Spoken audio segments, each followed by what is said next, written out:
আজকের ব্লগটা আমি আমার জীবনের সেরা কিছু মুহূর্ত আপনাদের সঙ্গে শেয়ার করতে যাচ্ছি। আছে না, আমরা আগে থেকেই অনেক কিছু প্ল্যান করে থাকি বা আমাদের একটা স্বপ্ন থাকে যে আমরা আমাদের মায়ের সঙ্গে, বাবার সঙ্গে বা ছোট ভাই বোনকে সঙ্গে নিয়ে উমরা করতে যাব। এমন কোনো স্বপ্ন বা ইচ্ছে আমার কখনোই হয়নি বা আমি ভাবিওনি যে আসলে আমার সাথে এমন কিছু হবে। তো যাই হোক, আমি না চাইতেও আল্লাহ আমার এমন একটা স্বপ্ন পূরণ করেছে, যার জন্য আল্লাহর দরবারে লাখ লাখ কোটি কোটি শুক্রিয়া। আজকে আপনাদের ভাইয়া আয়ান আর আমার মা আর ছোট ভাইকে নিয়ে আমি উমরা করতে যাচ্ছি। আমি যতদিন বেঁচে থাকবো ততদিন এটা আমার মনে থাকবে, আর আমি বলবো যে এটা আমার জীবনের বেস্ট বেস্ট বেস্ট একটা মোমেন্ট ছিল।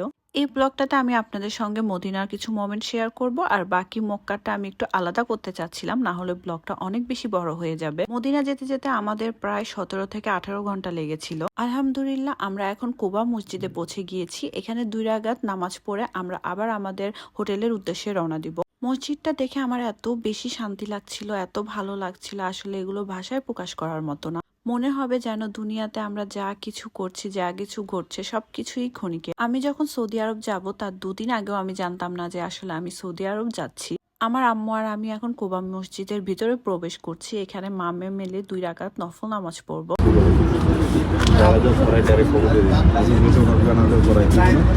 একটা রক্ত মাখে শরীরেই রাসূলের পাক থেকে ফেরেশতারা আইসে জান্নাত থেকে জানাজা পড়া দিয়ে হযরত রাদিয়াল্লাহু আনহু হামজা রাদিয়াল্লাহু হামজা হামজা।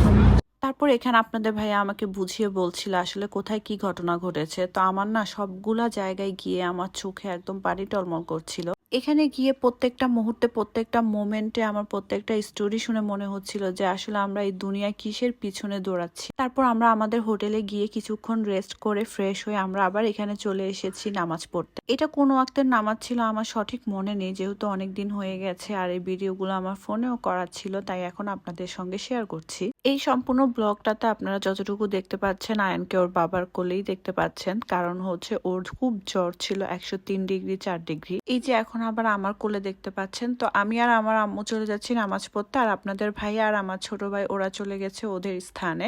তো এখানেও আয়ান আমার কোলেই ছিল। জানি না ছেলেটার সঙ্গে কি হয়েছে, যখন বাংলাদেশ থেকে সৌদি আরব এসেছিল তখনও ওর 103 ডিগ্রি 4 ডিগ্রি জ্বর ছিল। আমি জানি না আমার ছেলেটার সঙ্গে কেন এমন হয়েছিল, কিন্তু ও খুব কষ্ট করেছে খুব। এটা ওর জীবনের ফার্স্ট ইন্টারন্যাশনাল ফ্লাইট ছিল, কিন্তু সেই হিসেবে আমার ছেলেটা বিমানে বলেন বা এখানে উমরা করতে এসে বলেন একটুও মজা করতে পারেনি। মজা করতে পারেনি বলতে, বাচ্চারা একটু খেলাধুলা করবে, ঘোরাঘুরি করবে, এদিক ওদিক দেখবে, কিন্তু সে তো কোলে কোলেই তার সম্পূর্ণ উমরা বলেন তারপরে ফ্লাইটটা বলেন কাটিয়ে দিয়েছে। মদিনাতে আমাদের অনেক জায়গায় ঘুরতে নিয়ে গিয়েছিল আর বিভিন্ন স্থানে আমাদেরকে নিয়ে নিয়ে দেখিয়েছে কোথায় কি হয়েছে। যেহেতু আয়নের অনেক বেশি জ্বর ছিল তাই আমরা যেতে চাচ্ছিলাম না, কিন্তু আমার ছোট ভাই যাবেই যাবে। সে বলছিল কেন আমরা যাব না, আমরা অবশ্যই যাব। তাই ভাবলাম যে আসলে যেহেতু প্রথমবার এসেছি ঘুরে ঘুরে দেখা উচিত। যদিও আমার ছোট ভাইয়ের জন্য প্রথম ছিল না, আমার আম্মু আর আমার ছোট ভাই এর আগেও একবার উমরা করেছে।